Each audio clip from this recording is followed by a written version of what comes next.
શ્રી કૃષ્ણ ગોવિંદ હરે મુરારે હે નાથ નારાયણ વાસુદેવાય ઓમ નમો ભગવતે વાસુદેવાય ઓમ નમો જય શ્રી કૃષ્ણ. જય શ્રી કૃષ્ણ જય શ્રી કૃષ્ણ. કેમ છે બેટા? મજામાં એકદમ. દયા તમારી થઈ ગઈ છે મારે તમારી દયા થઈ ગઈ છે દાદા.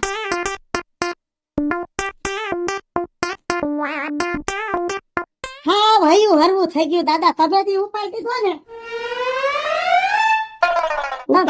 ઉપાય નથી બેટા, કાન વ્રત છે. આઈ કાન વરસ બહુ નિરાશ થઈ ગઈ છે. વ્રતનો તો મહિમા અપરંપાર છે. માણસ જો જિંદગીમાં આવા વ્રત કરે ને તો કોઈ દિવસ દુઃખના છાયામાં ન આવે. હવે તો બોલવાનું ઓછું થઈ ગયું છે. ભલે તમે મને કાન વ્રત કીધું છે એટલે હું સાંભળતી નથી, પણ હામી ઊભી હોય તો એ બોલતી હોય તો એના વટ ફફડે ને. પણ એ મૂંગી ઊભી રહે છે એટલે ઘણો અસર થયો છે વાહ વ્રતનો. સવા મહિનો પૂરો નથી થયો. સવા મહિનો પૂરો થઈ જાય એટલે આ વ્રતનો મહિમા તું જાણી જાય. અરે તો તમારો હાથે બહુ ઉપકાર માનીશ હું.